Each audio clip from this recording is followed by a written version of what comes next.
Hello and welcome to another Wild Survival 101 video. Today I'm going to talk about my wilderness first aid experience. The thing about wilderness first experiences, you don't know when they're going to happen. They just never announce themselves unless you can see something blooming in the distance. One minute it could be enjoying walking along the trail, enjoying the lovely views, and the next something happens. That's what I want to talk to you about today. So I remember when I arrived in Canada quite a few years ago, maybe 20 years ago, and a wave of excitement, washed over me. I got off the bus in quite a remote part of British Columbia and, looked around, could see the snow-capped peaks and all the trees, the towering pines. And, it whispered to me of challenge and discovery. I was about to start a 4-month adventure tourism course that would really teach me a thing or two. What I didn't realize at the time that, and you don't, when you do these courses and things like that, that what you learn here and now would not only save others, but actually could save yourself years later. So I'm going to talk about what exactly you need to do to be prepared when there's no hospitals for miles around. That adventure tourism course, one of the first things we did, it was a mixture of many different courses, snowmobiling, skiing, etc., kayaking. But the first course we did was quite a grueling 10-day course in the dead of winter. It was a first aid course, wilderness medicine. We were expected to be out all day, well, a lot of the day, sometime in the classroom, and a lot of reading at night as well. And one of the items we had, well, we were right next to a lake, and not far out in the lake was an island.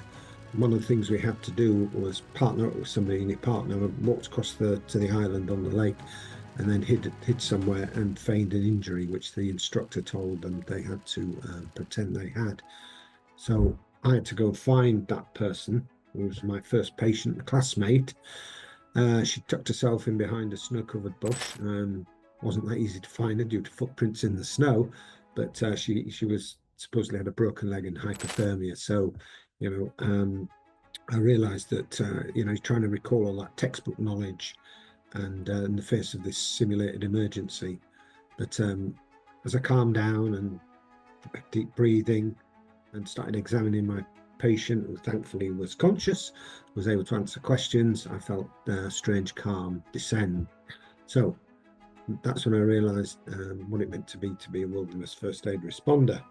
Going forward a few years, so the transition from the classroom to the real environment is where these skills really truly take shape.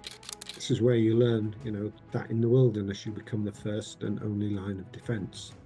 Somebody's hope for survival if you apply the right treatment at the right time. When an emergency happens in a remote area, as you can imagine, that's when preparation and training really matter. There's no hospital just around the corner, no ambulance, just minutes away.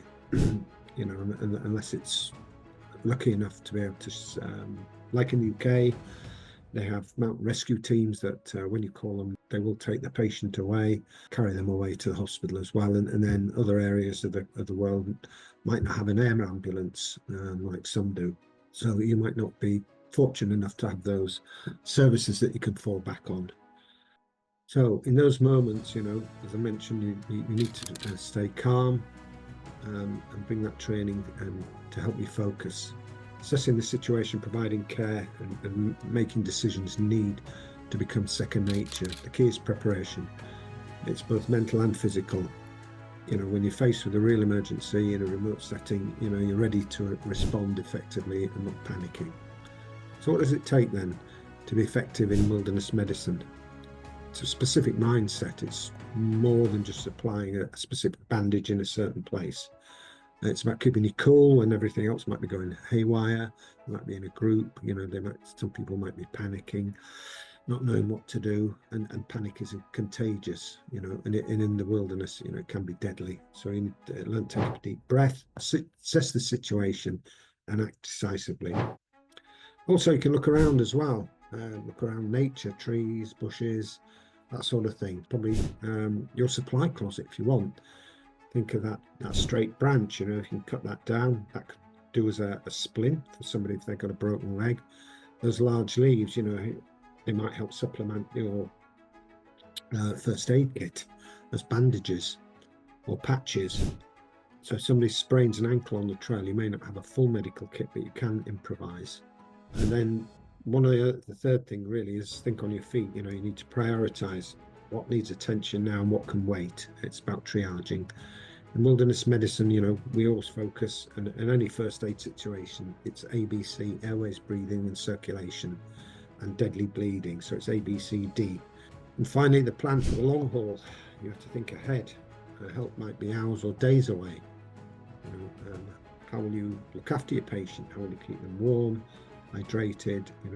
How are you going to look after them during the night as well, if you need to put up tents or in emergency shelters? So let's talk about what actually saves lives out there. First, assessment is key. You need to be a doctor, part detective. Is it safe to approach? Is the person awake, breathing and bleeding? So assessment involves more than just looking at the obvious. You need to, if you're moving into an area, you need to look at what's around you to not make sure you're putting yourself in danger. There's a person that's injured and under a rock face where there could potentially be a rock fall. So you have to, look around and make sure it's safe for you to act in that situation. I once met a hiker who'd fallen on a trail, and while it was obvious injury was to their ribs, they had very sore ribs. A careful examination revealed signs of mild concussion, and that wasn't apparent at first glance. They'd obviously hit their head. Mother Nature, as you know, can present all kinds of potential injuries, from cuts and sprains to breaks and burns. You need to learn to master treatment with limited supplies. That becomes an art form, really. For cuts, proper cleaning and covering is essential to prevent infection. For sprains, remember the acronym RICE, R-I-C-E, that's rest, ice, compression, elevation. But what if you don't have any ice in the backcountry? Well, a lot of, especially in this part of the world, and many that I've come across, a lot of streams run cold. So you can apply, using your bandana that I mentioned before, soaked in cold water around the sprained ankle seems to be the most common sprains that people have. So wrap the bandana soaked in cold water around the ankle, and raise the foot up, and assess the person frequently as well. Environmental emergencies, hypothermia can happen even in mild conditions. If your clothes get wet and the wind picks up. The early signs of hypothermia include uncontrolled shivering and fuzzy thinking. You might see one of your team members kind of hanging back a bit. It's a bit disorientated, so you need to get them dry, get them warm and get shelter fast. That's why it's always a good idea to carry a space blanket and extra layers, even on short day hikes, really. So wilderness first aid, it also includes survival skills, building a shelter, starting fires and finding safe water. They're all essential companion skills as well, and I've talked about those in other videos. So once I built an emergency shelter for a hypothermic hiker miles from camp using a tarp. We used paracord and pine boughs as well, pine branches. And I made a lean-to shelter that kept us warm throughout the night. It involved, I think, one of the team members actually made it big enough for him to sleep within, so he had lots of heat as well. The wilderness first aid kit, it isn't your standard bathroom cabinet affair. It needs to be lightweight, multi-purpose. So I'll just read you a list here.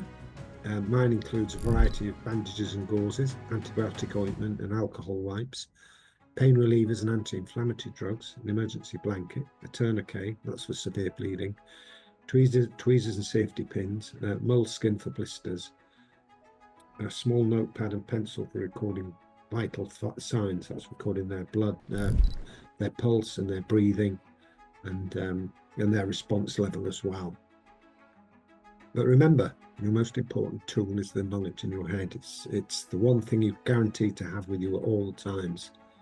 So the psychological aspects of wilderness medicine, they're just important as the physical skills, staying calm in chaos, making decisions under pressure, maintaining morale, and that can be hard to do, maintaining morale with the rest of the group.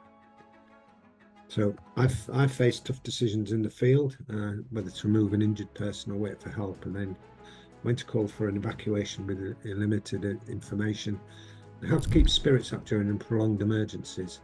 If there's one thing my journey's taught me, and that is you never stop learning. Each trip in the wilderness, each emergency call teaches you something new. So stay curious, stay humble, and always be ready to adapt. I've attended wilderness medicine refresher courses regularly. This is important to do. Medicine is always advancing. There's always new things coming up, so it's important to stay up to date with the latest techniques and guidelines as well. So my path, looking back those 20 odd years, from wide-eyed novice to emergency medical responder in the medical Canadian wilderness, has been an incredible journey. I've worked on ambulance in a small community as well. We didn't venture out into the wilderness too much there, but I still learnt a lot responding to emergencies as well, car accidents and all sorts of incidents. So I've seen the beauty of nature, the resilience of the human spirit, and the incredible value of being prepared. So to all of you out there, embrace the wow, but do it wisely. Learn the skills, not just as a safety net, but as a way to deepen your connection with nature. Because when you're prepared for the worst, you're free to enjoy the best that the wilderness has to offer. Remember, in the backcountry, you're not a visitor. You're your own hero. So stay safe, stay skilled, let the adventures begin. The wilderness is calling. With the right knowledge and preparation, you're ready to answer that call. As always, hit the subscribe button below and send in suggestions for any other future videos you'd like to see. Thanks for watching, and we'll talk to you again soon. Bye-bye.